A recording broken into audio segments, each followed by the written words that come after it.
ಹಿಂದೊಂದು ಮಾತಾಡೋದು, ಮುಂದೊಂದು ಮಾತಾಡೋದು, ಮಧ್ಯದಲ್ಲಿ ಒಂದು ಮಾತಾಡೋದು, ಇದು ಕನ್ನಡ ಚಿತ್ರರಂಗದ ಚಾಳಿಯಾಗಿದೆ ಮತ್ತು ಅದರ ಸ್ವಭಾವವಾಗಿದೆ. ಮಾಧ್ಯಮ ತನ್ನ ಗಾಂಭೀರ್ಯವನ್ನ ಕಳ್ಕೊಳ್ತಾ ಇದೆ. ಯಾವುದೋ ಒಂದು ಕ್ಷುಲ್ಲಕವಾದ ಪ್ರಶ್ನೆಯನ್ನ, ಯಾವುದೋ ಒಂದು ಕ್ಷುಲ್ಲಕವಾದ ಉತ್ತರವನ್ನ ಇಟ್ಟುಕೊಂಡು ಅದನ್ನ ವಿವಾದಾತ್ಮಕವಾಗಿ ಚಿತ್ರಿಸುವ ಮೂಲಕ ಅದನ್ನ ವೈರಲ್ ಮಾಡುವ, ವ್ಯೂಸ್ಗಾಗಿ ಒಡ್ಡುವ ಈ ತರದ ಚಟುವಟಿಕೆಗಳೇ ಹೆಚ್ಚು ಕಾಣ್ತಾ ಇದೆ.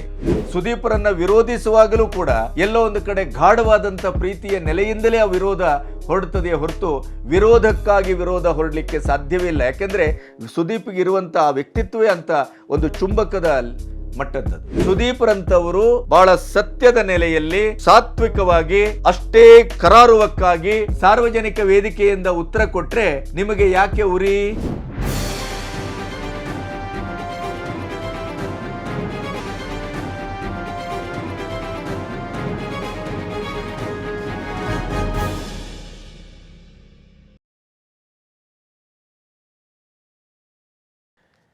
ನಮಸ್ತೆ, ಬಿ ಗಣಪತಿ ನ್ಯೂಸ್ ಚಾನಲ್ಗೆ ಸ್ವಾಗತ. ರಿಪಬ್ಲಿಕ್ ಕನ್ನಡದಲ್ಲಿ ರಿಪಬ್ಲಿಕ್ ಸಂಗಮ ಅನ್ನುವಂಥ ಒಂದು ವಿಶಿಷ್ಟ ಕಾರ್ಯಕ್ರಮ ಬರ್ತಾ ಇದೆ. ಅದರಲ್ಲಿ ಸುದೀಪ್ ಅವರು ಬಂದು ಮಾತಾಡಿದ್ದಾರೆ.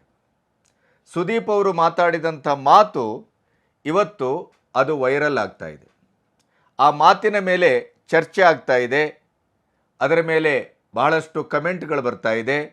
ಬೇರೆ ಬೇರೆ ರೀತಿಯಲ್ಲಿ ಅದನ್ನು ಅರ್ಥೈಸುವ, ವ್ಯಾಖ್ಯಾನಿಸುವ ಒಂದು ವಿಧಿವಿಧಾನ ನಿರಂತರವಾಗಿದೆ. ಹಾಗಾಗಿ ಅವರ ಬಗ್ಗೆ, ಅವರ ಮಾತಿನ ಬಗ್ಗೆ, ಆ ಮಾತಿನ ಗಾಂಭೀರ್ಯದ ಬಗ್ಗೆ, ಆ ಮಾತಿನ ಒಳಹೊಳಗಿನ ಬಗ್ಗೆ ಮತ್ತು ಅದರ ಸೂಕ್ಷ್ಮತೆಯ ಬಗ್ಗೆ ಒಂದಿಷ್ಟು ಮಾತಾಡೋಣ.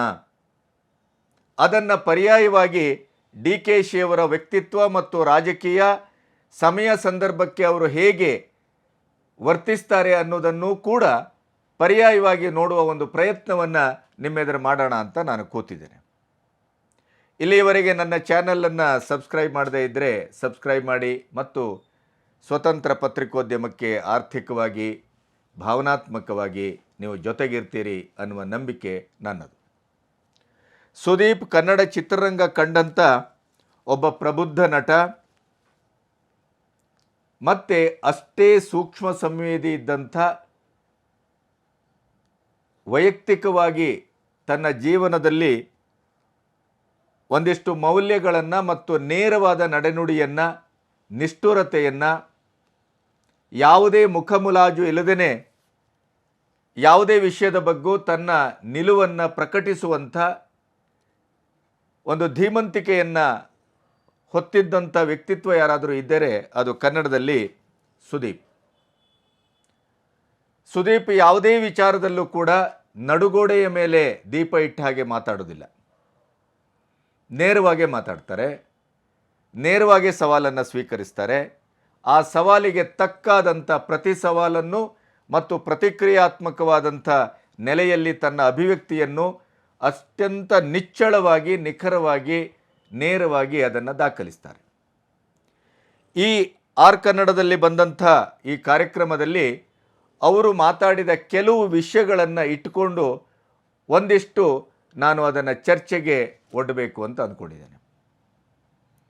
ಮೊದಲನೇದಾಗಿ ಕಮಲ್ ಹಾಸನ್ ಮತ್ತು ಕಮಲ್ ಹಾಸನ್ ಕನ್ನಡದ ಬಗ್ಗೆ ಆಡಿದ ಮಾತು, ಅದೇ ಕಾರ್ಯಕ್ರಮದಲ್ಲಿದ್ದಂಥ ಶಿವಣ್ಣನ ಉಪಸ್ಥಿತಿ, ಅವರ ಪ್ರತಿಕ್ರಿಯಿಸದೇ ಇರುವ ರೀತಿಯನ್ನು ಸಾರಾಸಗಟಾಗಿ ಮಾಧ್ಯಮಗಳು, ಚಿತ್ರರಂಗದ ಒಳಗಿನವರು, ಹೊರಗಿನವರು ಮತ್ತು ಕನ್ನಡಿಗರು, ಕನ್ನಡ ಸಂಘಟನೆಗಳು ಏಕಾಏಕಿಯಾಗಿ ಶಿವಣ್ಣನ ಬಗ್ಗೆ ಮುಗಿಬಿದ್ದದ್ದು, ಶಿವಣ್ಣನ ಅನಾರೋಗ್ಯದ ಒಂದು ಅಸಹಾಯಕತೆಯನ್ನು ಮತ್ತು ಅದರ ಒಂದು ಇತಿಮಿತಿಯನ್ನು ಅರ್ಥ ಮಾಡಿಕೊಳ್ಳದೇನೆ ಬಹಳ ಕ್ರೂರವಾಗಿ ಅವರ ಮೇಲೆ ಎರಗಿದ್ದನ್ನು ನಾನು ಕೂಡ ಪ್ರತಿಭಟಿಸಿ ವಿಡಿಯೋವನ್ನು ಮಾಡಿದ್ದೆ.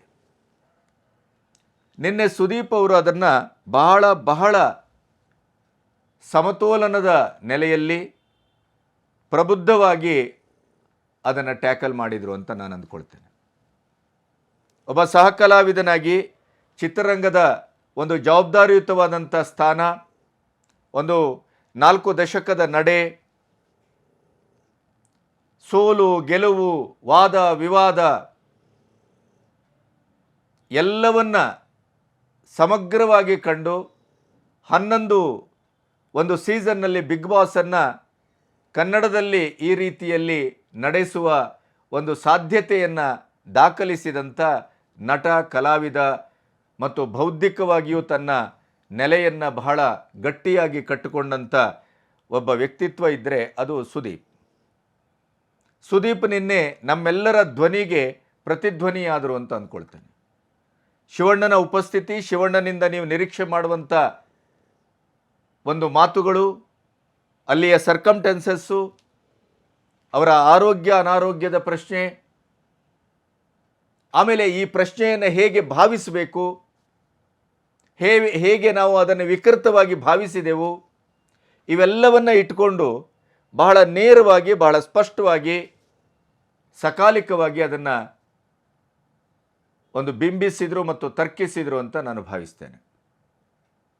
ಚಿತ್ರರಂಗದಲ್ಲಿ ಪ್ರತಿಯೊಬ್ಬ ಕಲಾವಿದನಿಗೆ ಈ ಸೂಕ್ಷ್ಮತೆ ಇದ್ದರೆ ಚಿತ್ರರಂಗ ವಿವಾದಾತ್ಮಕವಾದಂಥ ಯಾವ ನೆಲೆಯನ್ನು ಹೊಂದದೇ ವಿವಾದದಿಂದ ಮುಕ್ತವಾಗಿ ಅದು ಒಂದು ಮುಕ್ತ ಪ್ರವೇಶ ಮತ್ತು ಮುಕ್ತ ವಾತಾವರಣವನ್ನು ಹೊಂದಲಿಕ್ಕೆ ಸಾಧ್ಯ. ಹಿಂದೊಂದು ಮಾತಾಡೋದು, ಮುಂದೊಂದು ಮಾತಾಡೋದು, ಮಧ್ಯದಲ್ಲೊಂದು ಮಾತಾಡೋದು, ಇದು ಕನ್ನಡ ಚಿತ್ರರಂಗದ ಚಾಳಿಯಾಗಿದೆ ಮತ್ತು ಅದರ ಸ್ವಭಾವವಾಗಿದೆ. ಆದರೆ ಸುದೀಪ್ ಮಾತ್ರ ಇಲ್ಲಿ ನಮಗೆ ಬಹಳ ನೇರವಾಗಿ ಈ ರೀತಿಯ ಗೋಸುಂಬೇತನದ ನಡಾವಳಿಯಿಂದ, ನಡವಳಿಕೆಯಿಂದ, ವ್ಯಕ್ತಿತ್ವದಿಂದ ಹೊರಗೆ ನಿಂತು ಕಾಣ್ತಾರೆ. ಸುದೀಪನನ್ನು ನಾನು ಸ್ಪರ್ಶ ಸಿನಿಮಾಕ್ಕಿಂತ ಪೂರ್ವದಲ್ಲೇ ನೋಡ್ಕೊಂಡು ಬಂದವನು. ಅಲ್ಲಿಂದ ಇಲ್ಲಿಯವರೆಗೂ ನನಗೆ ಖಾಸಗಿಯಾಗಿ ಮತ್ತು ಸಾಂಸ್ಕೃತಿಕವಾಗಿ, ಸಾಮಾಜಿಕವಾಗಿ ಎಲ್ಲ ರಂಗದಲ್ಲೂ ಅವರೊಟ್ಟಿಗೆ ನೇರವಾದಂಥ ಒಡನಾಟ ಇದೆ ಮತ್ತು ಆಪ್ತವಾದಂಥ ಒಡನಾಟ ಇದೆ. ಸುದೀಪ್ ಎಷ್ಟು ನಿಷ್ಠುರವೋ ಅಷ್ಟೇ ಭಾವುಕ ವ್ಯಕ್ತಿತ್ವ ಕೂಡ. ಸುದೀಪ್ ಎಷ್ಟು ನೇರವಾಗಿ ಎದುರುಗಡೆಯವರು ಇದ್ದವರಿಗೆ ಮುಖಕ್ಕೆ ಹೊಡೆದಾಗ ಮಾತಾಡ್ತಾರೋ ಅಷ್ಟೇ ಆಳವಾಗಿ ಅದರ ಬಗ್ಗೆ ಚಿಂತನೆ ಮಾಡ್ತಾರೆ. ಒಮ್ಮೆ ಮಾತಾಡಿದರೆ ಅದು ಹಸಿ ಗೋಡೆಗೆ ಹರಳಿಟ್ಟ ಹಾಗೆ. ಆ ಮಾತು ಮತ್ತೆ ಬದಲಾಗೋದಿಲ್ಲ, ಅಥವಾ ಆ ಮಾತು ನಾನು ಆಡೇ ಇಲ್ಲ ಅನ್ನುವಂಥ ಯಾವುದೇ ರೀತಿಯ ವಿಷಣ್ಣತೆಯನ್ನು ಸುದೀಪ್ ಅವರಿಂದ ನೀವು ನಿರೀಕ್ಷೆ ಮಾಡಲಿಕ್ಕೆ ಸಾಧ್ಯ ಇಲ್ಲ. ಸುದೀಪ್ ಎಲ್ಲೋ ಒಂದು ಕಡೆ ನಿನ್ನೆಯ ಅಥವಾ ಆ ಇಡೀ ಒಂದು ಕಾರ್ಯಕ್ರಮದ ಬಹಳ ಮುಖ್ಯವಾದಂಥ ಭಾಗ ಅಂತ ಭಾವಿಸೋದಾದರೆ, ಅವರು ನಟ್ಟು ಬೋಲ್ಟಿನ ಪ್ರಕರಣದಲ್ಲಿ ಇವತ್ತು ಮಾತಾಡ್ತಾ ಇರುವಂಥ ಮಾತು ಬಹಳ ವೈರಲ್ ಆಗಿದೆ. ಅವರು ಅತ್ಯಂತ ಸೂಕ್ಷ್ಮವಾಗಿ ಒಬ್ಬ ಫ್ಯಾನ್ ಹೇಗಿರಬೇಕು ಅನ್ನೋದರ ಬಗ್ಗಾಗಲಿ, ತನ್ನ ತಾಯಿಯ ಒಂದು ಆತ್ಮೀಯವಾದಂಥ ಒಡನಾಟದ ಆ ಸುಖಾನುಭವವನ್ನು, ಅನುಭೂತಿಯನ್ನು ತೆರೆಕೊಳ್ಳುವಂಥ ವಿಚಾರದಲ್ಲಾಗಲಿ, ಮಗಳ ಬಗ್ಗೆ ಮಾತಾಡುವಂಥ ವಿಚಾರದಲ್ಲಾಗಲಿ, ಅಥವಾ ಆರ್ ಕನ್ನಡದ ಸಂಪಾದಕರೇ ನೇರವಾಗಿ ಕನ್ನಡದ ಪ್ರಶ್ನೆ ಅಂತ ಬಂದಾಗ ನೀವು ಎಲ್ಲರೂ ತೇಲಿಸಿ ಮಾತಾಡ್ತೀರಿ, ನಿಖರವಾಗಿ ನೇರವಾಗಿ ನೀವು ಮಾತಾಡೋದಿಲ್ಲ, ಸಿಕ್ಕಾಕ್ಕೊಳ್ಳೋದಿಲ್ಲ, ಅಥವಾ ಅದರ ಇಡೀ ಜವಾಬ್ದಾರಿಯನ್ನು ನೀವು ಮೈ ಮೇಲೆ ತೆಗೆದುಕೊಳ್ಳಿಕ್ಕೆ ಯಾಕೆ ಹಿಂದೇಟು ಹಾಕ್ತೀರಿ ಅಂತ ಕೇಳಿದಾಗ ಬಹಳ ಮಜವಾಗಿ, ಲಹರಿಯಿಂದ ಆ ಕೊಟ್ಟ ಉತ್ತರವೇ ಬಹಳ ಸೊಬಗಿನಿಂದ ಕೂಡಿತ್ತು. ಅದರ ಜೊತೆ ನಾವು ಕನ್ನಡದ ಮಟ್ಟಿಗೆ ಎಷ್ಟು ಕಮಿಟೆಡ್ ಆಗಿದ್ದೇವೆ, ನಾವು ಕನ್ನಡದ ಮಟ್ಟಿಗೆ ನಾವು ಕನ್ನಡವನ್ನು ಪ್ರೀತಿಸ್ತೇವೆ ಅಂತ ಹೇಳ್ಕೊಳ್ಬೇಕಾದಂಥ ಒಂದು ಪರಿಸ್ಥಿತಿಯಲ್ಲಿ ನಾವು ನಿಂತಿಲ್ಲ. ನಾವು ಬದುಕಿದ್ದು ಕನ್ನಡ, ಬದುಕುವುದೂ ಕನ್ನಡ, ಉಸಿರಾಡುವುದೂ ಕನ್ನಡ. ಕನ್ನಡ ಬಿಟ್ಟರೆ ನಮಗಿನ್ನೇನು ಯಾವುದೇ ರೀತಿಯಲ್ಲೂ ಬೇರೆ ಸಾಧ್ಯತೆಗಳೇ ಇಲ್ಲ. ಹಾಗಾಗಿ ನಾವೆಲ್ಲರೂ ಒಂದಾಗಿದ್ದದ್ರಿಂದಲೇ ನಾವು ಕನ್ನಡದ ಬಗ್ಗೆ ಮತ್ತೆ ಒಂದಾಗಬೇಕು ಅನ್ನುವ ಪ್ರಶ್ನೆಯನ್ನು ಎತ್ತಬೇಕಾದಂಥ ಅಗತ್ಯ ಇಲ್ಲ. ನಾವೆಲ್ಲರೂ ಒಂದಾಗಿದ್ದೇವೆ. ಕನ್ನಡದ ಪ್ರಶ್ನೆ ಅಂತ ಬಂದಾಗ ನಾವು ಅನುಷಂಗಿಕವಾಗಿ ನಾವು ಒಂದು ರೀತಿಯ ಆತ್ಮಾನುಸಂಧಾನವನ್ನು ಹೊಂದಿದ್ದೇವೆ ಅನ್ನುವ ರೀತಿಯಲ್ಲಿ ಅದನ್ನು ಬಹಳ ಚೆನ್ನಾಗಿ ಉತ್ತರವನ್ನು ಕೊಟ್ಟರು. ಒಂದು ಮಾಧ್ಯಮ ಒಬ್ಬ ಪ್ರಬುದ್ಧ ಕಲಾವಿದನನ್ನು ಯಾವ ರೀತಿ ಬೆದಕಬೇಕು, ಯಾವ ರೀತಿ ಆ ಬೆದಕುವಿಕೆ ಮತ್ತು ಕೆದಕುವಿಕೆಯ ಮಧ್ಯೆ ಒಂದು ಸಾಮಾಜಿಕವಾದಂಥ ಅನುಸಂಧಾನವನ್ನು ನಾವು ಅಣಿಗೊಳಿಸಬಹುದು, ಆ ಮೂಲಕ ಬೇರೆ ಬೇರೆ ರೀತಿಯ ಒಂದು ನೆಲೆಗಳಿಗೆ ಕೊಡಬೇಕಾದ ಸಂದೇಶವನ್ನು ಹೇಗೆ ಕೊಡಬಹುದು, ಅಥವಾ ಒಬ್ಬ ಕಲಾವಿದ ಒಂದು ವೇದಿಕೆಯಲ್ಲಿ ಬಂದು ಕೂತಾಗ ತನಗೆ ಬರುವ ಪ್ರಶ್ನೆಗಳನ್ನೇ ಇಟ್ಟುಕೊಂಡು ತನ್ನ ವ್ಯಕ್ತಿತ್ವವನ್ನು ಮತ್ತು ತನ್ನ ಇಡೀದಾದ ವೃತ್ತಿ ಜೀವನದ ಒಂದು ಪ್ರತಿಕ್ರಿಯಾತ್ಮಕವಾದಂಥ ಆವರಣವನ್ನು ಹೇಗೆ ಸೃಷ್ಟಿ ಮಾಡಬಹುದು, ಆ ಮೂಲಕ ತನ್ನ ಅಭಿಮಾನಿಗಳಿಂದ ಹಿಡಿದು ಸಮಾಜದವರೆಗೆ ತನ್ನ ಅಂತರಂಗದ ಒಟ್ಟು ನಿಲುವು ನೀತಿಯಿಂದ ಹಿಡಿದು ಸಾಂಸ್ಕೃತಿಕ ಕ್ಷೇತ್ರದ ಜವಾಬ್ದಾರಿಯವರೆಗೆ ಹೇಗೆ ಅದನ್ನು ಮುಟ್ಟಿಸಬಹುದು ಏಕಗಂಟಿನಲ್ಲಿ ಅನ್ನೋದಕ್ಕೆ ಸುದೀಪ್ ಅವರ ಈ ಆರ್ ಕನ್ನಡದ ವೇದಿಕೆಯ ಒಟ್ಟು ಸಂವಾದ ಸಾಕ್ಷಿಯಾಗಿತ್ತು ಅಂತ ನಾನು ಭಾವಿಸ್ತೇನೆ.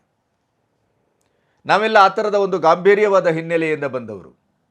ಆದರೆ ಇವತ್ತು ಅದು ಮಾಧ್ಯಮ ತನ್ನ ಗಾಂಭೀರ್ಯವನ್ನು ಕಳ್ಕೊಳ್ತಾ ಇದೆ. ಯಾವುದೋ ಒಂದು ಕ್ಷುಲ್ಲಕವಾದ ಪ್ರಶ್ನೆಯನ್ನು, ಯಾವುದೋ ಒಂದು ಕ್ಷುಲ್ಲಕವಾದ ಉತ್ತರವನ್ನು ಇಟ್ಟುಕೊಂಡು ಅದನ್ನು ವಿವಾದಾತ್ಮಕವಾಗಿ ಚಿತ್ರಿಸುವ ಮೂಲಕ ಅದನ್ನು ವೈರಲ್ ಮಾಡುವ, ವ್ಯೂಸ್ಗಾಗಿ ಒಡ್ಡುವ ಈ ಥರದ ಚಟುವಟಿಕೆಗಳೇ ಹೆಚ್ಚು ಕಾಣ್ತಾ ಇದೆ. ಅಂಥ ಸಂದರ್ಭದಲ್ಲಿ ಕೂಡ ಸುದೀಪ್ ಅವರ ಗಂಭೀರವಾದ ಮಾತು ಅದು ಎಷ್ಟು ಮುದವನ್ನು ಕೊಡ್ತದೆ, ಮತ್ತು ಎಷ್ಟು ಸೂಕ್ಷ್ಮಾರ್ಥ ಮತ್ತು ಧ್ವನ್ಯಾರ್ಥ, ವಾಚ್ಯಾರ್ಥವನ್ನು ಮೀರಿ ಬಹುಮುಖಿಯಾಗಿ ಅದು ನಮ್ಮನ್ನು ಹೇಗೆ ಮತ್ತೆ ಮತ್ತೆ ಅನುರಣಿಸ್ತಾ ಹೋಗ್ತದೆ ಅನ್ನೋದಕ್ಕೆ ಈ ನಟ್ಟು ಬೋಲ್ಟಿನ ಪ್ರಕರಣ ಬಹಳ ಚೆನ್ನಾಗಿತ್ತು ಅಂತ ನಾನು ಭಾವಿಸಿದ್ದೇನೆ. ಹಾಗಾಗಿ ಅದನ್ನು ಇಟ್ಟುಕೊಂಡು ಇವತ್ತು ಮಾತಾಡೋಣ. ಆ್ಯಂಕರ್ ಅವರು ಕೇಳ್ತಾರೆ, ಇತ್ತೀಚಿನ ದಿನಗಳಲ್ಲಿ ಒಂದು 2 ತಿಂಗಳ ಹಿಂದೆ ನಟ್ಟು ಬೋಲ್ಟಿನ ಪ್ರಕರಣ ಬಂತು. ಸಿನಿಮಾ ರಂಗದವರ ನಟ್ಟು ಬೋಲ್ಟನ್ನು ಎಲ್ಲೆಲ್ಲಿ ಹೇಗೆ ಟೈಟ್ ಮಾಡಬೇಕು ಅಂತ ನನಗೆ ಗೊತ್ತಿದೆ ಅಂತ ಹೇಳಲಾಯಿತು. ಅದರ ಬಗ್ಗೆ ಏನು ಹೇಳ್ತೀರಿ ಅಂತ. ಸುದೀಪ್ ಅವರ ವ್ಯಕ್ತಿತ್ವ ಹೇಗೆ ಅಂತಂದರೆ, ಮಾತಾಡ್ತಾ ಅವರೇನೆ DK ಶಿವಕುಮಾರ್ ಹೆಸರನ್ನು ನೀವು ತೆಗೆದುಕೊಳ್ಳಿಲ್ಲ, ನಾನೇ ತೆಗೆದುಕೊಂಡು ಮಾತಾಡ್ತಾ ಇದ್ದೇನೆ. ಯಾಕೆಂದರೆ ನೇರವಾಗಿ ಮಾತಾಡುವ, ನೇರವಾಗಿ ಬದುಕುವ, ನೇರವಾಗಿ ತನ್ನದು ಎಲ್ಲವನ್ನೂ ವಿಚಾರಗಳನ್ನು ನೇರವಾಗಿ ಇಡ್ತಾನೇ ಹೋಗುವಂಥ ಒಬ್ಬ ಸ್ವಾಭಿಮಾನಿ ಮತ್ತು ಒಳಗೆ ಮತ್ತು ಹೊರಗೆ ಎರಡು ಬದುಕನ್ನು ಬದುಕದೇ ಇದ್ದಂಥ ಏಕ ಬದುಕನ್ನು ಬದುಕುವಂಥ ಒಬ್ಬ ವ್ಯಕ್ತಿತ್ವದ ಲಕ್ಷಣ ಅದು ಅಂತ ನಾನು ಭಾವಿಸಿದ್ದೇನೆ. DK ಶಿವಕುಮಾರ್ ಅವರ ಹೆಸರನ್ನು ನೇರವಾಗಿ ತೆಗೆದುಕೊಂಡರು. ಆದರೆ ಅವರು ಕೊಟ್ಟ ಉತ್ತರ ಎಷ್ಟು ಸೂಕ್ಷ್ಮವಾಗಿತ್ತು, ಅಷ್ಟೇ ರೂಕ್ಷವಾಗಿತ್ತು ಕೂಡ ಅದು. ಹಾಗಾಗಿ ಸುದೀಪ್ ಅವರ ಮಾತನ್ನು ಇಟ್ಟುಕೊಂಡು ನಾನು ನಿಮ್ಮೊಟ್ಟಿಗೆ ಒಂದು 10-20 ನಿಮಿಷ ಮಾತಾಡುವಂಥ ಅವಕಾಶ ಆ ಮಾತಿಗೆ ದಕ್ಕಿದೆ. ಮತ್ತು ಆ ಮಾತಿಗಿರುವ ಗಾಂಭೀರ್ಯ, ಆ ಮಾತಿಗಿರುವಂಥ ಒಂದು ವಜನ್ ಅಂತ ನಾನು ಅಂದುಕೊಳ್ತೇನೆ. ಸುದೀಪರನ್ನು ನಾವೆಲ್ಲರೂ ಪ್ರೀತಿಸುವುದೇ ಈ ಕಾರಣಕ್ಕಾಗಿ. ಸುದೀಪರನ್ನು ವಿರೋಧಿಸುವಾಗಲೂ ಕೂಡ ಎಲ್ಲೋ ಒಂದು ಕಡೆ ಗಾಢವಾದಂಥ ಪ್ರೀತಿಯ ನೆಲೆಯಿಂದಲೇ ಆ ವಿರೋಧ ಹೊರಡ್ತದೆಯೇ ಹೊರತು ವಿರೋಧಕ್ಕಾಗಿ ವಿರೋಧ ಹೊರಡಲಿಕ್ಕೆ ಸಾಧ್ಯವೇ ಇಲ್ಲ. ಯಾಕೆಂದರೆ ಸುದೀಪ್ಗಿರುವಂಥ ಆ ವ್ಯಕ್ತಿತ್ವವೇ ಅಂತ ಒಂದು ಚುಂಬಕದ ಮಟ್ಟದ್ದದು. ಅದು ವಿರೋಧಿಗಳನ್ನು ಸೆಳೆಯುತ್ತದೆ, ಆಪ್ತರನ್ನು ಸೆಳೆಯುತ್ತದೆ. ಈ ವಿರೋಧ ಮತ್ತು ಆಪ್ತರ ಮಧ್ಯೆ ಇರುವಂಥ ಸಾಮಾನ್ಯರನ್ನು ಕೂಡ ಅದು ಏಕಕಾಲದಲ್ಲಿ ಮುಟ್ತದೆ. ಅದು ಅಭಿನಯ ಆಗ್ಬೋದು, ವ್ಯಕ್ತಿತ್ವ ಆಗ್ಬೋದು, ಮಾತಾಗ್ಬೋದು. ಅವರು ಮನೆಗೆ ಹೋದಾಗ ಪ್ರೀತಿಯಿಂದ ಅಡುಗೆ ಮಾಡಿ ಬಡಿಸುವ ಆ ಬಡಿಸುವಿಕೆಯೂ ಕೂಡ ಅಲ್ಲಿ ಒಂದು ರುಚಿಯನ್ನು, ಸ್ವಾದವನ್ನು, ಆಪ್ತತೆಯನ್ನು ಹೊಂದಿರುತ್ತೆ. ವ್ಯಕ್ತಿತ್ವ ಅನ್ನೋದಕ್ಕೆ ಒಂದು ಲಾಕ್ಷಣಿಕವಾಗಿ ನೀವು ನೋಡೋದಿದ್ದರೆ ಅದಕ್ಕೆ ಬೇರೆಯೇ ಆದಂಥ ಒಂದು ಚರಿಷ್ಮಾ ಇದ್ದರೆ ಕನ್ನಡದಲ್ಲಿ ಅದು ಸುದೀಪ್ ಮಾತ್ರ ಅಂತ ನಾನು ಹೇಳ್ತೇನೆ. ಬೇರೆ ಯಾರಿಗೂ ಆ ಥರದ ವ್ಯಕ್ತಿತ್ವವೇ ಇಲ್ಲ ಅಂತ. ಈ ಗೋಸುಂಬೆತನ, ಹಿಂದೊಂದು ಮುಂದೊಂದು, ಚಾಡಿಕೋರತನ, ಅಥವಾ ಒಂದು ವೇದಿಕೆಯಲ್ಲಿ ಒಂದು ರೀತಿ ಮಾತು, ಒಬ್ಬ ವ್ಯಕ್ತಿ ಇದ್ದಾಗ ಇನ್ನೊಂದು ಮಾತು, ಅಥವಾ ಒಬ್ಬ ವ್ಯಕ್ತಿ ಇಲ್ಲದೇ ಇದ್ದಾಗ ಇನ್ನೊಂದು ಮಾತು, ಈ ಥರದ ಮಾತುಗಳಿಗೆ ಬಹಳಷ್ಟು ಜನ ಒಗ್ತಾನೆ ಅದೇ ಬದುಕು ಅಂತ ಭಾವಿಸಿದವರೇ ಕನ್ನಡದಲ್ಲಿ ಬಹಳಷ್ಟು ಜನ ಇದ್ದಾರೆ. ಆದರೆ ಸುದೀಪನ ವ್ಯಕ್ತಿತ್ವ ಹಾಗಲ್ಲ. ಅದು ಪಬ್ಲಿಕ್ ಇದ್ದಾಗಲೂ ಹಾಗೇ, ವೈಯಕ್ತಿಕವಾಗಿ ಖಾಸಗಿಯಾಗಿ ಮಾತಾಡ್ತಾ ಇರುವಾಗಲೂ ಕೂಡ ಇಂಥದ್ದೇ ಮಾತುಗಳು ಇಷ್ಟೇ ನಿಷ್ಠುರವಾಗಿ, ಲಹರಿಪೂರ್ಣವಾಗಿ ಅದು ಹೊರಹೊಮ್ಮುತ್ತೆ. ನಾವೆಲ್ಲ ತುಂಬ ಅವರ ಸಂದರ್ಶನಗಳನ್ನು ಮಾಡಿರೋದ್ರಿಂದ, ತುಂಬ ಅವರ ಒಡನಾಟವನ್ನು ಮಾಡಿರೋದ್ರಿಂದ, ಸಂದರ್ಶನದ ವೃತ್ತಿಯ ಪತ್ರಿಕೋದ್ಯಮದ ಎಲ್ಲ ಎಲ್ಲೆಗಳನ್ನು ಮೀರಿದ ಒಂದು ಖಾಸಗಿಯಾದಂಥ ವ್ಯಕ್ತಿತ್ವದ ಒಂದು ಅನುಸಂಧಾನ ನಮ್ಮಂಥವ್ರಿಗೆ ಇರೋದರಿಂದ ಸುದೀಪನ ಒಂದು ವ್ಯಕ್ತಿತ್ವದ ಘನತೆ ಮತ್ತು ಗಾಂಭೀರ್ಯ, ಅದರ ವಿಸ್ತಾರ, ಆಳ ಇವೆಲ್ಲವೂ ನಮಗೆ ಮನನಾಗಿದೆ ಅಂತ. ಹಾಗಾಗಿ ಸುದೀಪ್ ಬಳಸುವ ಒಂದೊಂದು ಶಬ್ದವು ನಮಗೆ ಬೇರೆ ರೀತಿಯಲ್ಲಿ ಧ್ವನಿಸ್ತದೆ. ಹೊಸ ತಲೆಮಾರಿನ ಪತ್ರಕರ್ತರಿಗೆ ಅದು ಹೇಗೆ ನೇರವಾಗಿ ಶಾಬ್ದಿಕವಾಗಿ ಮುಟ್ಟಬಹುದು, ಆದರೆ ನಮಗೆ ಶಬ್ದದ ಒಳಾರ್ಥ ಮತ್ತು ಗೂಢಾರ್ಥ, ಅಥವಾ ಅದರ ನಿಶ್ಚಿತಾರ್ಥ, ಅಥವಾ ಅದರ ಊಹಾರ್ಥ, ಇವೆಲ್ಲವೂ ನಮಗೆ ವೇದ್ಯವಾಗ್ತಾ ಹೋಗುತ್ತೆ. ಆ ಥರದ ಒಂದು ಗಂಭೀರವಾದಂಥ ಮಾತನ್ನು ಅವರು ನಟ್ಟು ಬೋಲ್ಟು ವಿಷಯದಲ್ಲಿ ಆಡಿದ್ದಾರೆ. ಅಷ್ಟೇ ವಾಚ್ಯವಾಗಿ ದಾಷ್ಟ್ಯತನದಿಂದ, ದರ್ಪದಿಂದ, ನಾನೊಬ್ಬ DCM ಅನ್ನುವಂಥ ನೆಲೆಯಲ್ಲಿ ಅಷ್ಟೇ ಒಂದು ಅದಕ್ಕೆ ತದ್ವಿರುದ್ಧವಾಗಿ ಹೇಳಿಕೆಯನ್ನು ಕೂಡ DK ಶಿವಕುಮಾರ್ ಕೊಟ್ಟಿದ್ದಾರೆ. DK ಶಿವಕುಮಾರರ ದೌರ್ಬಲ್ಯವೇ ಅದು ಅಂತ ನಾನು ಭಾವಿಸ್ತೇನೆ. ಹಾಗಾದರೆ ಈ ನಟ್ಟು ಬೋಲ್ಟು ಬಗ್ಗೆ ಸುದೀಪ್ ಏನು ಹೇಳಿದರು? ಓಡಾಡುವ ಕಾರುಗಳ ನಟ್ಟು ಬೋಲ್ಟು ಟೈಟ್ ಇರಬೇಕಮ್ಮ, ನಟ್ಟು ಬೋಲ್ಟು ಟೈಟ್ ಇರಬೇಕು ಅನ್ನೋ ಕಾರಣಕ್ಕಾಗಿ ನಾನೇ ಹೋದರೆ ಸರಿಯೇ ಇರಲ್ಲ. ಅವರು ಮಾತಾಡಿದ್ದ ನಿಮಗೆ ತೋರಿಸ್ತೇವೆ. ಆದರೂ ಅದಕ್ಕೆ ಮೆಕ್ಯಾನಿಕ್ ಹತ್ರನೇ ಹೋಗಬೇಕು. ಆ ಮೆಕ್ಯಾನಿಕ್ಕಿಗೆ ಮಾತ್ರ ಗೊತ್ತಿರುತ್ತೆ ಕಾರಿನ ವಿಚಾರ. ಹಾಗೇ ಚಿತ್ರರಂಗದ ವಿಚಾರ ಚಿತ್ರರಂಗದಲ್ಲಿರೋರಿಗೆ ಮಾತ್ರ ಗೊತ್ತಿರುತ್ತೆ. ಇದು ಬಹಳ ಮುಖ್ಯವಾದಂಥ ಮಾತು. ನಮಗೆ ಮಾತ್ರ ಗೊತ್ತಿರೋದು DK ಅವರ ಮೇಲೆ ಗೌರವವಿದೆ. ಅವರು ಅದನ್ನು ಹೇಳೋಕ್ಕೆ ಮೊದಲು ಕೆಲವು ಸತ್ಯಗಳನ್ನು, ವಾಸ್ತವವನ್ನು, ಅಲ್ಲಿ ನಿಜವಾಗಿ ಏನು ನಡೆದಿದೆ, ಏನು ನಡೆದಿತ್ತು, ಏನು ನಡೆಯಬಾರ್ದಿತ್ತು, ಈ ಎಲ್ಲ ವಿಚಾರಗಳನ್ನು ಒಂದು ಚೂರು ತಿಳ್ಕೊಂಡು ಅವರು ಮಾತಾಡಿದ್ದಿದ್ರೆ ಅವರ ಮೇಲೆ ಇರುವ ಗೌರವ ಇನ್ನೂ ಜಾಸ್ತಿ ಆಗ್ತಾ ಇತ್ತು. ಎಲ್ಲೋ ಒಂದಿಷ್ಟು ಚಿತ್ರರಂಗದವರ ಮನಸ್ಸಿಗೆ ಇಷ್ಟು ನೋವಾಗುವುದು ತಪ್ಪುತ್ತಿತ್ತು. ಕಾರಣ ಏನಂದರೆ ಅವರು ಕರೆದಾಗ ಎಲ್ಲೆಲ್ಲೆಲ್ಲ ಹೋಗಲಿಲ್ಲ ಹೇಳಿ. ನಾವು ಕರೆದಾಗೆಲ್ಲ ಹೋಗಿದ್ದೇವೆ. ಕರೆದಾಗೆಲ್ಲ ಯಾವ ಫಂಕ್ಷನ್ನು ಏನು ಕತೆ ಒಂದು ನೋಡ್ದೇ ನಾವು ಹೋಗಿದ್ದೇವೆ. ಆದರೆ ಚಿತ್ರರಂಗದ ತುಂಬ ಗೌರವಸ್ಥರಿದ್ದೀವಿ ನೋಡಿ. ಇದು ಬಹಳ ಬಹಳ ನೋಟ್ ಮಾಡಬೇಕಾದಂಥ ಪಾಯಿಂಟ್. ಚಿತ್ರರಂಗದ ತುಂಬ ಬಹಳ ಗೌರವಸ್ಥರಿದ್ದೀವಿ. ನಾವ್ಯಾರು ಮೈ ಮಾರಿಕೊಂಡು ಬದುಕುತ್ತಿಲ್ಲ. ಆ ಟರ್ಮ್ಸ್ಗಳನ್ನು ಯೂಸ್ ಮಾಡುವಾಗ, ನಟ್ಟು ಬೋಲ್ಟು ಟೈಟು ಅನ್ನುವ ಟರ್ಮ್ಸನ್ನು ಯೂಸ್ ಮಾಡುವಾಗ ಸ್ವಲ್ಪ ಸತ್ಯವನ್ನು ತಿಳ್ಕೊಂಡು ಯೂಸ್ ಮಾಡಿದ್ದಿದ್ರೆ ತುಂಬ ಅನುಕೂಲ ಆಗ್ತಾ ಇತ್ತು. ಅವರವರ ನೋವುಗಳು ಅವರವರಿಗೆ ಮಾತ್ರ ಗೊತ್ತು. ಏನ್ರಿ ಮಂತ್ರಿ ಆಗಿದ್ದೀರಲ್ಲ, ಇಷ್ಟು ಮಾಡಬಹುದಲ್ಲ, ಅಷ್ಟು ಮಾಡಬಹುದಲ್ಲ, ಹಾಗೆ ಮಾಡಬಹುದಲ್ಲ ಅಂತ ನಾವು ಹೇಳಿಬಿಡ್ಬೋದು. ಆದರೆ ಒಳಗಿನ ಕತೆ, ಒಳಗಿನ ಅನಿವಾರ್ಯತೆ ಅವರಿಗೇ ಗೊತ್ತಿದೆ. ಸಿನಿಮಾ ತುಂಬ ರೆಸ್ಪೆಕ್ಟ್ಫುಲ್ ಪ್ಲೇಸು, ಡಿಗ್ನಿಫೈಡ್ ಪ್ಲೇಸ್. ಅದಕ್ಕೇ ಎಷ್ಟೋ ರಾಜ್ಯಗಳಲ್ಲಿ ಕಲಾವಿದರು CM ಆಗಿರೋದು. ಜನಗಳು ಆ ಪ್ರೀತಿ ವಿಶ್ವಾಸವನ್ನು ಅವ್ರ ಮೇಲೆ ಇಲ್ಲದೆ ಅಷ್ಟು ಇಡದೇ ಇದ್ದಿದ್ದರೆ ಅವರು ಅಂಥ ಎತ್ತರಕ್ಕೆ ಅವರು ಏರ್ತಿರಲಿಲ್ಲ. ಇವರು ಶಿವಕುಮಾರರ ಪ್ರಶ್ನೆಯಲ್ಲೂ ಕೂಡ ನಾವು ಸಾಕಷ್ಟು ಸರಿ ಕರೆದಾಗೆಲ್ಲ ಹೋಗಿದ್ದೇವೆ. ಆದರೆ ಅವರು ಸತ್ಯವನ್ನು ಅರ್ಥ ಮಾಡ್ಕೊಳ್ದೇ ಈ ರೀತಿ ಮಾತಾಡಬಾರ್ದಿತ್ತು.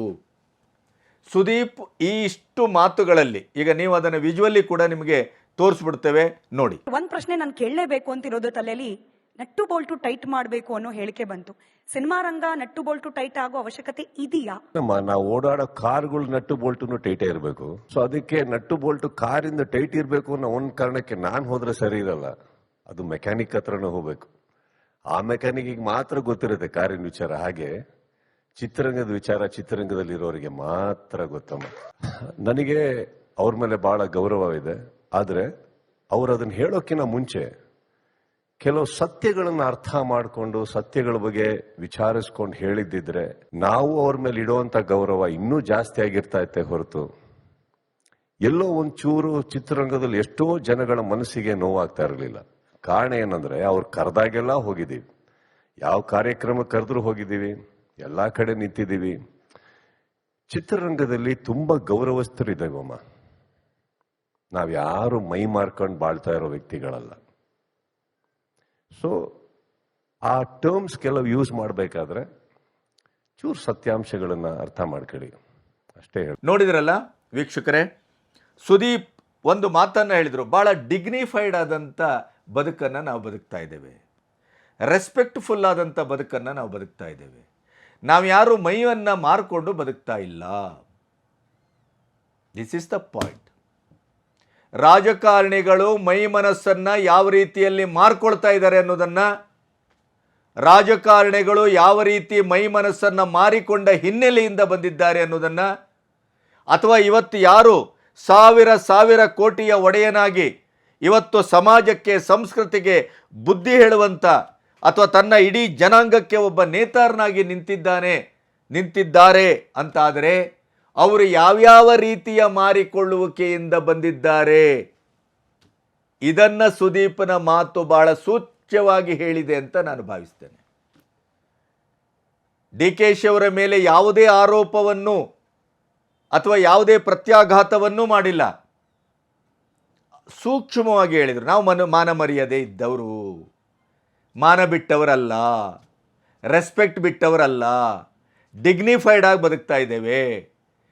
ನಿಮ್ಮ ಹಾಗೆ ರಾಜಕೀಯದವರಾಗೆ ಮೈ ಮಾರ್ಕೊಂಡು ಮನಸ್ಸು ಮಾರ್ಕೊಂಡು ಬದುಕದವರಲ್ಲ ನಾವು. ಆ ಮೈ ಮಾರುವಂಥ ಯಾವ್ಯಾವುದೋ ವ್ಯವಸಾಯವನ್ನ ಮಾಡು ಬಂದಿಲ್ಲ ನಾವು. ಇದು ಸುದೀಪನ ಮಾತಿನ ಧ್ವನ್ಯಾರ್ಥ ಅಂದರೆ. ಅದಕ್ಕೆ ಡಿ ಕೆ ಶಿ ಅವರು ಹೇಳ್ತಾರೆ, ಯಾರ್ಯಾರಿಗೋ ಯಾವ್ಯಾವನಿಗೋ ನಾನು ಉತ್ತರ ಕೊಡಬೇಕಾಗಿಲ್ಲ. ಫಿಲ್ಮ್ ಚೇಂಬರಲ್ಲಿ ಅವ್ರ ಜಾತಕ ಇದೆ, ಹೋಗಿ ಅಲ್ಲಿ ನೋಡ್ಕೊಳ್ಳಿ. ಅವರ ಚರಿತ್ರೆಯನ್ನು ಅವರು ಮೊದಲು ನೋಡ್ಕೊ ಬನ್ನಿ. ನಾನು ಯಾವಾಗೂ ಉತ್ತರ ಕೊಡಕ್ಕೆ ನಂಗೆ ಇಷ್ಟ ಇಲ್ಲ. ನಾನು ಬಿಚ್ಚೋದು ಬೇಡ, ನಾನೇನು ಮಾತ್ರ ಬಗ್ಗೆ ಮಾತಾಡೋದು ಬೇಡ. ನಾನು ಫಿಲಂ ಚೇಂಬರ್ಗೆ ಹೋಗಿ, ನೀವು ದಾಖಲೆ ಇಟ್ಕೊಂಡು ನಿಮ್ಮ ಹಿಸ್ಟ್ರಿ ತೆಗೆದುಕೊಂಡು ಬನ್ನಿ. ಫಿಲಂ ಚೇಂಬರ್ಗೆ ಹೋಗಿ ನಾನೇನು ಮಾಡಿದ್ದೀನಿ ಅಂತ. I don't want to answer to all of them. ಕಾಲ ಉತ್ತರ ಕೊಡ್ತದೆ. ಏನು ಮಣ್ಣಂಗಟ್ಟಿ ಚರಿತ್ರೆ ಡಿ ಕೆ ಶಿವಕುಮಾರ್ ಅವರೇ? ಚಿತ್ರರಂಗ ಏನು ನಿಮ್ಮ ಊಳಿಗದ ಆಳ? ಚಿತ್ರರಂಗದವರ ನಟ್ಟು ಬೋಲ್ಟು ಟೈಟ್ ಮಾಡ್ತೇವೆ ಅಂತಂದರೆ ನೀವು ಇವತ್ತು ನಿಮ್ಮ ರಾಜಕೀಯ ಲಾಭಕ್ಕಾಗಿ ಮೇಕೆದಾಟು ಮಾಡ್ತೀರಿ. ಇದೇ ನಿಮ್ಮ CM ಸಿದ್ದರಾಮಯ್ಯನೊಟ್ಟಿಗೆ ನೀವೇ ಮಾಡಿದ್ರಲ್ಲ 350 ಕಿಲೋಮೀಟರ್ ದೂರದ ಅಕ್ರಮ ಗಣಿಗಾರಿಕೆ ವಿರುದ್ಧ. ಇವತ್ತೇನಾಗಿದೆ? ಇದೇ HK ಪಾಟೀಲ್ ಗಣಿಗಾರಿಕೆಯ ಬಗ್ಗೆ CM ಸಿದ್ದರಾಮಯ್ಯನವರು ತೊಡೆ ತಟ್ಟಿದ್ರು, ಭುಜ ತಟ್ಟಿದ್ರು. ಅವರ ಪಾದಯಾತ್ರೆಯಿಂದಲೇ ಅಧಿಕಾರಕ್ಕೆ ಬಂದರು. ಜನ 2 ಬಾರಿ ಅಧಿಕಾರವನ್ನು ಕೊಟ್ಟರು.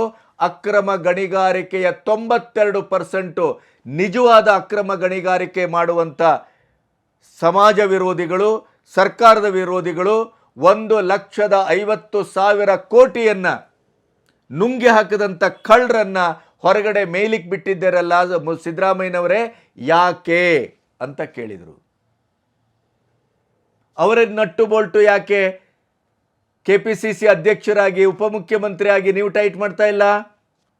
BR ಪಾಟೀಲ್ ಇವತ್ತು ದುಡ್ಡಿಗೆ ಬಡವರ ಮನೆಯನ್ನ ಮಾರಲಾಗ್ತಾ ಇದೆ ಅಂತ ಹೇಳ್ತಾ ಇದ್ದಾರಲ್ಲ, ಅವರ ನಟ್ಟು ಬೋಲ್ಟನ್ನು ಯಾಕೆ ಟೈಟ್ ಮಾಡ್ತಾ ಇಲ್ಲ? ಈಗ ನೀವು ಸಾವಧಾನದ ಮಾತಾಡ್ತಿದ್ರಿ. CM ಇದ್ದಾರೆ, ಸಚಿವರಿದ್ದಾರೆ, ಅವ್ರು ನೋಡ್ಕೊಳ್ತಾರೆ. ಯಾಕೆ? ನಾನು ಎಷ್ಟು ಏನು ಹೇಳಬೇಕು ಅದು ಕೇಳಿದ್ದೀನಿ. ಮಿಕ್ಕಿದ್ದು CM ಮತ್ತು ನಮ್ಮ Vikas planning commission chairman, CM ಮತ್ತು ಹೌಸಿಂಗ್ ಮಿನಿಸ್ಟರ್ ಅದಕ್ಕೆ ಉತ್ತರ ಕೊಡ್ತಾರೆ. ಶಾಸಕರುಗಳ ಗಮನಕ್ಕೆ ಬರದೆ ಅನುದಾನ ತೆಗೆದುಕೊಂಡು ಹೋಗ್ತಾರೆ ಅಂತ ಸರ್ ಬೇರೆ ಬೇರೆ ಶಾಸಕರು ಆರೋಪ ಮಾಡಿದ್ರು. ರಾಜು ಕಾಗೆ ಅವರು ಆರೋಪ ಮಾಡಿದ್ದಾರೆ, ಮೊನ್ನೆ BR ಪಾಟೀಲ್ ಆರೋಪ ಮಾಡಿದ್ರು. ನಮಗೆ ಗೊತ್ತಿರಲ್ಲ ಯಾರ್ಯಾರು ಕಮಿಷನ್ ಕೊಟ್ಟು ಹಾಕ್ಸೋ ಬರ್ತಾರೆ. ನನಗೆ ಯಾರು ಇಲ್ಲಿವರೆಗೂ ನನಗೆ ಮಾಹಿತಿ ಇಲ್ಲ, ನಾನು ವಿಚಾರಿಸಿ ಹೇಳ್ತೀನಿ. ಸಿದ್ದರಾಮಯ್ಯನವರ ಬುಡಕ್ಕೆ ಬರ್ತಾ ಇದೆ ಇದು. ಸ್ವಕೀಯರೇ ಆರೋಪ ಮಾಡ್ತಾ ಇದ್ದಾರೆ. ಭ್ರಷ್ಟಾಚಾರದ ಆರೋಪ, ಹಗರಣಗಳ ಆರೋಪ. ಮುಂಬರುವಂಥ ಅಧಿಕಾರದ ಹಸ್ತಾಂತರಕ್ಕೆ ಇದು ವೇದಿಕೆ ಆಗ್ತಾ ಇದೆ. ಎಷ್ಟು ಚಂದ ರಾಜಕಾರಣ ಶಿವಕುಮಾರ್ ಅವರೇ, ಎಷ್ಟು ಚಂದ ರಾಜಕಾರಣ. ಅದಲ್ಲದೆ ಇದ್ದರೆ ನೀವು KPCC ಅಧ್ಯಕ್ಷ ಅನ್ನುವ ಕಾರಣಕ್ಕಾಗಿ ಎಷ್ಟು ಸಚಿವರಿಗೆ, ಎಷ್ಟು ಇವರಿಗೆ, ಇದೇ ರಾಜಣ್ಣನಂಥವರಿಗೆ CM ಸಿದ್ದರಾಮಯ್ಯನವರು 5 ವರ್ಷ ಪೂರೈಸ್ತಾರೆ, ಅಧಿಕಾರದ ಹಸ್ತಾಂತರವಿಲ್ಲ, ಹಂಗೆ ಹಿಂಗೆ ಅಂತ ಮಾತಾಡಿದಾಗ ಶಿಸ್ತಿನ ಮಾತಾಡಿದಿರಿ. ಬಾಯಿಗೆ ಬೀಗ ಹಾಕದೇ ಇದ್ರೆ ಶಿಸ್ತು ಕ್ರಮ ಮಾಡಬೇಕಾಗತ್ತೆ ಅಂತ ಅವಾಜ್ ಹಾಕಿದ್ರಿ. ಈಗೆಲ್ಲಿದೆ ನಿಮ್ಮ ಅವಾಜು? ಸುದೀಪ್ರಂಥವರು ಬಹಳ ಸತ್ಯದ ನೆಲೆಯಲ್ಲಿ ಸಾತ್ವಿಕವಾಗಿ, ಅಷ್ಟೇ ಕರಾರುವಕ್ಕಾಗಿ ಸಾರ್ವಜನಿಕ ವೇದಿಕೆಯಿಂದ ಉತ್ತರ ಕೊಟ್ಟರೆ ನಿಮಗೆ ಯಾಕೆ ಉರಿ? ಯಾರ್ಯಾರಿಗೋ ಯಾವ್ಯಾವನಿಗೋ ಏಕವಚನ ಯಾಕೆ ಬೆಳೆಸ್ತಾ ಇದ್ದೀರಿ? ಉತ್ತರ ಕೊಡಬೇಕಾಗಿಲ್ಲ. ಫಿಲ್ಮ್ ಚೇಂಬರಲ್ಲಿ ಅವರ ಚರಿತ್ರೆಯನ್ನು ತಿಳ್ಕೊಂಡು ಬನ್ನಿ. ಏನು ಕರ್ಮ ಚರಿತ್ರೆ ಇದೆ ಫಿಲ್ಮ್ ಚೇಂಬರಲ್ಲಿ? ಫಿಲ್ಮ್ ಚೇಂಬರ್ನೇ ಚರಿತ್ರೆ ಎರಡೂ ಸರಿ ಇಲ್ಲ ಈಗ ವರ್ತಮಾನದಲ್ಲಿ. ಸೊ ನಿಮ್ಮ ರಾಜಕೀಯ ಬೇಳೆಯನ್ನು ಬೇಯಿಸ್ಕೊಳ್ಳಿಕ್ಕೆ ಚಿತ್ರರಂಗದವರನ್ನು ಬಳಸ್ಕೊಂಡಿದ್ದೀರಿ. ಇಡೀ ರಾಜ್ಯದ ಆಕ್ರೋಶವನ್ನು ನೀವು ನಿಮ್ಮ ಮಾತಿಗೆ ವ್ಯಕ್ತ ಆಗಿದೆ. ಇದು ರೌಡಿಸಮ್ ಅನ್ನುವಂಥ ಕರೆಯಲಾಯಿತು. ನಟ್ಟು ಬೋಲ್ಟು ಟೈಟ್ ಮಾಡ್ತೇವೆ, ಎಲ್ಲಿ ಟೈಟ್ ಮಾಡಬೇಕು ಅಂತ ನಮಗೆ ಗೊತ್ತಿದೆ, ನಾವು ಟೈಟ್ ಮಾಡ್ತೇವೆ. ಇದು ಯಾವ ಭಾಷೆ? ಅದನ್ನೇ ಸುದೀಪ್ ಅವರು ಹೇಳಿದ್ದು. ನೀವು ಅದನ್ನು ಸತ್ಯವನ್ನು ತಿಳ್ಕೊಂಡು ಸುಸಂಸ್ಕೃತವಾಗಿ ಸಾತ್ವಿಕವಾಗಿ ನೀವು ಪ್ರತಿಕ್ರಿಯಿಸಿದ್ದಿದ್ರೆ ನಿಮ್ಮ ಮೇಲಿನ ಅಭಿಮಾನ ಜಾಸ್ತಿ ಆಗ್ತಾ ಇತ್ತು. ನೀವು ಹಿಡಿದದ್ದು ಹಳ್ಳದ ದಾರಿ, ನೀವು ಹಿಡಿದದ್ದು ಅಡ್ಡ ದಾರಿ, ನೀವು ಹಿಡಿದದ್ದು ರೌಡಿಸಮ್ ದಾರಿ, ಧಮ್ಕಿ ದಾರಿ. ವಿ ಡೋಂಟ್ ಕೇರ್, ಇದಂತೆಲ್ಲ ಸಾವಿರ ನೋಡ್ಬಿಟ್ಟಿದ್ದೇವೆ ಅನ್ನುವ ಅರ್ಥದಲ್ಲಿ ಸುದೀಪ್ ಅವರು ಅತ್ಯಂತ ಗಾಂಭೀರ್ಯವಾಗಿ ಸೂಕ್ಷ್ಮವಾಗಿ ಮಾತಾಡಿದರು. ನಿಮಗೆ ನಟ್ಟು ಬೋಲ್ಟು ಟೈಟ್ ಮಾಡಬೇಕು ಅಂತ ಆ ದಮ್ಮಿದ್ರೆ ಒಬ್ಬ KPCC ಅಧ್ಯಕ್ಷರಾಗಿ ನಿಮಗೆ ಅರ್ಹತೆ ಇದೆ, ತಾಕತ್ತಿದೆ, ಮತ್ತು ನಿಮಗೆ ನಿಮ್ಮ ಪಕ್ಷದ ಶಿಸ್ತಿನ ಒಳಗಡೆ ನಿಮಗೆ ಹಕ್ಕು ಬಾಧ್ಯತೆ ಇದೆ. BR ಪಾಟೀಲ್ರಿಗೆ, HK ಪಾಟೀಲ್ರಿಗೆ ಮತ್ತು ಈ ಜನರ ದುಡ್ಡನ್ನು ತಿಂದು ತೇಗ್ತಾ ಇರುವಂಥ ಜಮೀರ್ ಅಹಮದ್ರಿಗೆ ಪ್ರತಿಯೊಬ್ಬರಿಗೆ ನೀವು ಟೈಟ್ ಮಾಡಿ ನೋಡೋಣ. ನಿಮ್ಮ BR ಪಾಟೀಲ್ ನಿಮ್ಮದೇ ಹಿರಿಯ ಶಾಸಕರು, ಮುಖ್ಯಮಂತ್ರಿಗಳ ಆಪ್ತರು, ಮುಖ್ಯಮಂತ್ರಿಗಳ ಆರ್ಥಿಕ ಸಲಹೆಗಾರಿದ್ದವರು, ಆಮೇಲೆ HK ಪಾಟೀಲು ಹಿರಿಯ ಸಚಿವರು, ಮುತ್ಸದ್ದಿ ರಾಜಕಾರಣಿ. ನಿಮ್ಮ ಒಳಗಿನವರೇ ನಿಮಗೆ ಇವತ್ತು ಹೇಳ್ತಾ ಇದ್ದಾರೆ ಪಬ್ಲಿಕ್ಕಲ್ಲಿ, ಇದು ದುಡ್ಡಿನ ಸರ್ಕಾರ, ಭ್ರಷ್ಟಾಚಾರ ಸರ್ಕಾರ, ಜನರ ರಕ್ತವನ್ನು ಹೀರುವ ಸರ್ಕಾರ, ಬಡವರ ಮನೆಗೂ ಕೂಡ ದುಡ್ಡು ತಗೊಳ್ತಾರೆ ಅನ್ನುವಂಥ ನೀಚತನವನ್ನು ಹೊರಗಡೆ ಆಗ್ತಾ ಇದ್ದಾರಲ್ಲ. ನಟ್ಟು ಬೋಲ್ಟ್ ಅವರು ಟೈಟ್ ಮಾಡಿ, ಆದರೆ ನೀವು ಅಲ್ಲಿ ಲೂಸ್ ಆಗಿಬಿಟ್ರಲ್ಲ. ಅವರು CM ನೋಡ್ಕೊಳ್ತಾರೆ, ಸಚಿವರು ನೋಡ್ಕೊಳ್ತಾರೆ. ಅಂದರೆ ಸಮಯ ಸಾಧಕತನ ಅಂದರೆ ಇದೆ. ನಿಮ್ಮ ಸಮಯ ಸಾಧಕತನ, ನಿಮ್ಮ ರಾಜಕಾರಣ, ನಿಮ್ಮ ಸಾಂದರ್ಭಿಕವಾದಂಥ ಆ ಸಂದರ್ಭಕ್ಕೆ ತಕ್ಕಾಗಿ ಚಿತ್ರರಂಗದವರನ್ನು ಬಳಸ್ಕೊಂಡು ಅವರ ನಟ್ಟು ಬೋಲ್ಟು ಟೈಟ್ ಮಾಡಲಿಕ್ಕೆ ಹೊರಟಿದ್ದೀರಿ. ಆದರೆ ನಾವು ಮೈ ಮಾರಿಕೊಂಡು ಈ ಲೆವೆಲಿಗೆ ಬಂದಿಲ್ಲ. ಬಿ ಕೇರ್ಫುಲ್ ಅನ್ನುವ ಮಾತನ್ನು ನಾವು ಡಿಗ್ನಿಫೈಡ್ ಆಗಿ ಬದುಕಿದ್ದೇವೆ, ಕಲೆ ಅಂತ ಬದುಕಿದ್ದೇವೆ, ಭಾಷೆ ಅಂತ ಬದುಕಿದ್ದೇವೆ. ನಾವು ನಮ್ಮದೇ ಆದಂಥ ಒಂದು ಸುಸಂಸ್ಕೃತವಾದ ಬದುಕನ್ನು ಬದುಕೊಂಡು ಬಂದಿದ್ದೇವೆ. ಎಲ್ಲರಿಗೂ ರೆಸ್ಪೆಕ್ಟ್ ಕೊಡ್ತೇವೆ. Give respect and take respect.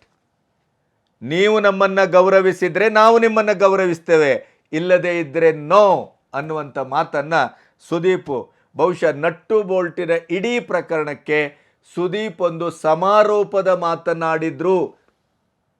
ಅದನ್ನು ಒಂದು ಸಮಾಪ್ತಿಯ ರೂಪದಲ್ಲಿ ಸಮ್ಮರೈಸ್ಡ್ ಮಾಡಿ ಅದನ್ನು ಬಹಳ ಚೆನ್ನಾಗಿ ಅದನ್ನು ಹೊಡೆಯಬೇಕಾದ ಜಾಗಕ್ಕೆ ಮರ್ಮಾಘಾತವನ್ನು ಚೆನ್ನಾಗಿ ಮಾಡಿದರು ಸುದೀಪ್ ಅನ್ನೋದನ್ನು ನಾನು ಹೇಳಲಿಕ್ಕೆ ಇಷ್ಟಪಡ್ತೇನೆ. ನಮಸ್ತೆ.